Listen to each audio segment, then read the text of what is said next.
창세기 19장 1절로 11절입니다. 저녁 때 그 두 천사가 소돔에 이르니 마침 롯이 소돔 성문에 앉아 있다가 그들을 보고 일어나 영접하고 땅에 엎드려 절하며 이르되 내 주여 돌이켜 종의 집으로 들어와 발을 씻고 주무시고 일찍이 일어나 갈 길을 가소서. 그들이 이르되 아니라 우리가 거리에서 밤을 새우리라. 롯이 간청하매 그제서야 돌이켜 그 집으로 들어오는지라. 롯이 그들을 위하여 식탁을 베풀고 무교병을 부으니 그들이 먹으니라. 그들이 눕기 전에 그 성사람 곧 소돔 백성들이 노소를 막론하고 원근에서 다 모여 그 집을 에워싸고 롯을 부르고 그에게 이르되 오늘 밤에 내게 온 사람들이 어디 있느냐 이끌어내라. 우리가 그들을 상간하리라. 롯이 문 밖에 무리에게로 나가서 뒤로 문을 닫고 이르되 청하노니 내 형제들아 이런 악을 행하지 말라. 내게 남자를 가까이 하지 아니한 두 딸이 있노라.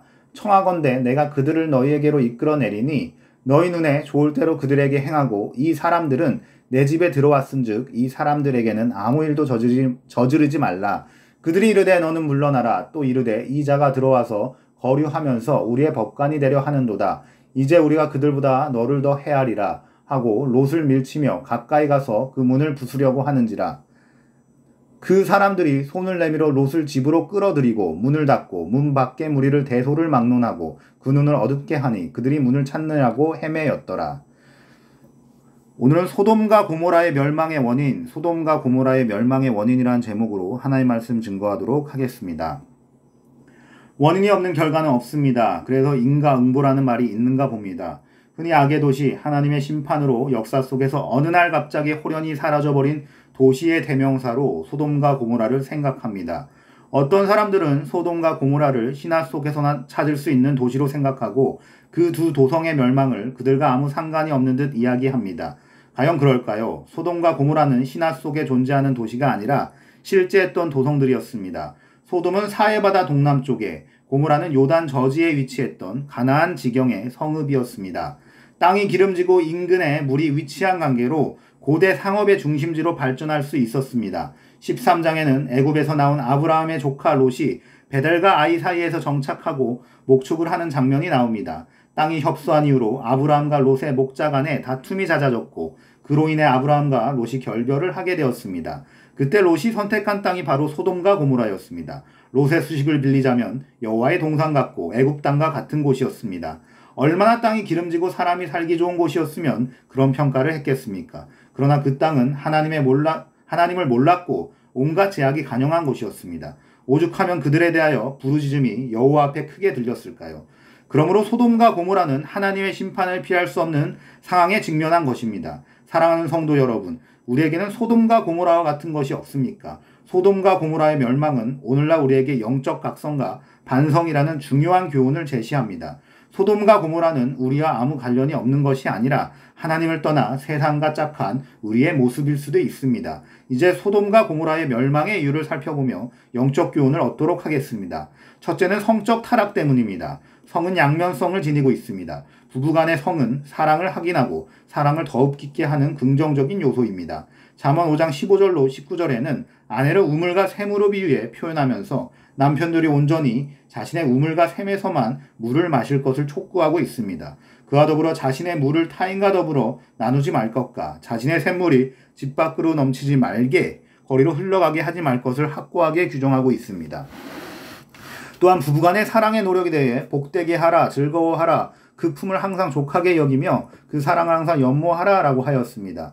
이와 같이 정상적인 범위 내에서 성은 가정의 행복과 평화의 원천이 되며 하나님 보시기에 지극히 합당한 것입니다. 그러나 정상적이지 못한 성은 하나님의 심판의 대상이 되며 저주를 부르는 악의 요소요 부정적인 것입니다. 레기 18장 24절로 30절에는 성적 타락에 대해 가증한 일과 더러운 일로 정의하고 땅에서 토함을 당하며 끊어질 심판을 초래할 큰 악으로 규정하고 있습니다. 이와 같이 성적 타락이 금기시되는 이유는 성적 타락이 이방인들의 풍속이며 하나님께로부터 멀어지게 할 뿐만 아니라 신앙과 육체의 순결을 강조하는 하나님의 법과 정면으로 위배되기 때문입니다. 그런 까닭에 성적인 정결과 순결은 하나님의 명령이며 성도가 마땅히 지켜야 할 본분입니다. 성경에서는 성적인 타락을 부추기는 자들을 가르켜 음녀라고 표현하고 있습니다. 또한 성경에 등장하는 성적 타락의 유형을 살펴보면 간음, 매춘, 근친상간 등 근친상간, 동성애, 짐승과의 교합 등 매우 다양합니다. 이런 성적 타락의 결과는 하나님의 심판이라는 등식이 바로 소돔과 고모라에도 그대로 적용하고 있습니다. 롯의 집에 찾아온 손님인 두 천사에 대해 소돔 주민들은 대단한 성적 호기심을 느꼈습니다. 4절의 소돔 백성들이 물은 노소하고는 성적 타락이 소돔성에 보편화된 현상임을 의미합니다. 롯에게 몰려와 그들은 공개적이고 노골적으로 그들과 상간하리라 라고 요구합니다. 여기서 상간은 변태적인 동성애를 의미합니다. 이런 동물적이고 수치심을 모르는 자들이 어디 있습니까? 게다가 두 천사 대신에 남자를 가까이 아니한 자신의 두 딸을 내어주겠다는 롯의 제안에도 그들은 요지부동입니다. 이미 남녀 간의 정상적인 성적 행위로는 도무지 성적 만족을 채울 수 없는 지경에 이르렀던 것입니다. 이런 성적인 타락 속에 하나님의 법이 자리 잡을 여지가 있을 턱이 없습니다. 이제 소돔과 고모라의 멸망은 피할 수 없는 상황이 된 것입니다. 오늘날 우리 주변을 돌아보십시오. 성적 타락의 모습을 도처에서 찾아볼 수 있습니다. 성을 노골적으로 상품함으로 인해 성적 타락이 마치 보편화되어 죄가 아닌 것 같은 착각이 들 지경입니다.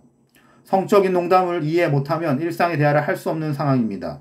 부모는 부모대로, 자녀는 자녀대로 각자의 성적 호기심을 채우기 위해 혈안이 되어 있고 흥분과 쾌감을 높이기 위해 마약 사용도 전혀 주저하지 않습니다.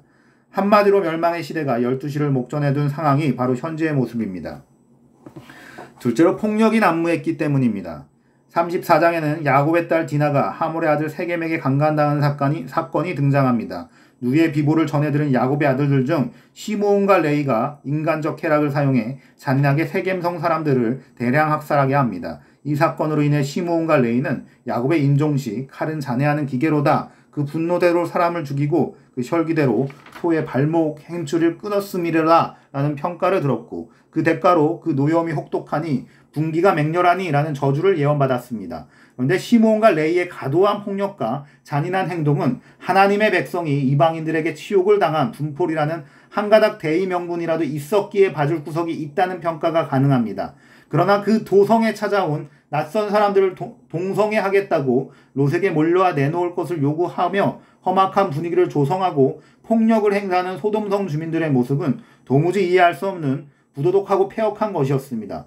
폭력을 앞세우는 자, 하나님에게 무릎 꿇고 하나님의 도우심을 경험하는 자에게 간구하지 않고 제 욕심만 앞세우는 자, 자신의 야욕을 채우기 위해 불법을 행사하는 자, 이 악인들에게 하나님의 주실 것이 저주와 준엄한 심판 외에 무엇이 있겠습니까? 하나님을 모르는 인간은 이처럼 폐역하고 폭력적인 존재들입니다. 스스로 깨닫지 못하면 남의 충고에라도 귀를 기울일 줄 알아야 합니다. 그러나 소돔 도성의 사람들은 그마저도 없었습니다. 7절에 그들을 만류하는 롯의 말에 깨닫기는커녕 오히려 더 분노하였던 것입니다. 우리도 때론 양심이 마비된 자처럼 행동할 때가 있습니다. 양심의 소리와 주변 환경을 통한 하나님의 경고의 메시지, 특히 하나님의 말씀에 우리의 온 신경을 곤두세울 필요가 있습니다. 잘못된 길을 갈 때는 빨리 돌아서야 합니다. 그것이 더 큰 해를 피할 수 있는 지혜로운 방법입니다. 셋째로 들을 귀가 마비되었기 때문입니다. 롯의 집에 찾아온 두 손님은 바로 하나님의 천사들이었습니다. 롯은 그들이 하나님의 천사임을 단번에 알아보았습니다. 그래서 보자마자 그들을 영접하고 땅에 엎드려 절하며 자기 집으로 모셔들었던 것입니다. 그들을 향하여 내 주여라고 하며 자신을 종으로 칭한 롯의 용어는 영적으로 깨어있는 성도의 모습을 잘 나타내고 있습니다. 하지만 소돔성 주민들과 두 딸의 정혼자들의 태도는 전혀 달랐습니다. 하나님의 심판의 사자로 온 천사들을 성적 희롱거리로 본 소돔 주민들, 심판이 임박하니 피하라는 롯의 말을 농담으로 여긴 두 딸의 정혼자들의 모습은 보는 눈과 들을 귀가 마비된 영적 소경이요 기머거리의 모습이었습니다. 폐역하고 타락할 뿐만 아니라 하나님의 심판에 경고를 듣지 못하는 자들을 가르쳐 선지자들이 이구동성으로 입을 막고 기가 막힌 자라고 한 것은 영적 무지가 얼마나 큰 죄인인가를 단적으로 증명하는 것입니다. 완고하고 완악한 죄인들을 향해 성경은 지금도 눈을 들고 귀 있는 자들은 들을지어다 라고 외치고 있습니다. 사랑하는 성도 여러분, 소돔과 고모라의 멸망의 원인인 성적 타락, 불법적인 폭력, 그리고 영적 깨달음이 전무한 상황은 하나님의 준엄한 심판 외에는 다른 답이 있을 수 없는 확고한 것이었습니다. 그렇다면 역설적으로 소돔과 고모라의 멸망 원인을 피하기만 한다면 하나님의 복을 받는 것은 당연한 것이라고 볼 수 있습니다. 지금부터라도 우리 자신에게 소돔과 고모라의 상황이 재현되지 않도록 세심한 경건의 훈련을 하도록 합시다.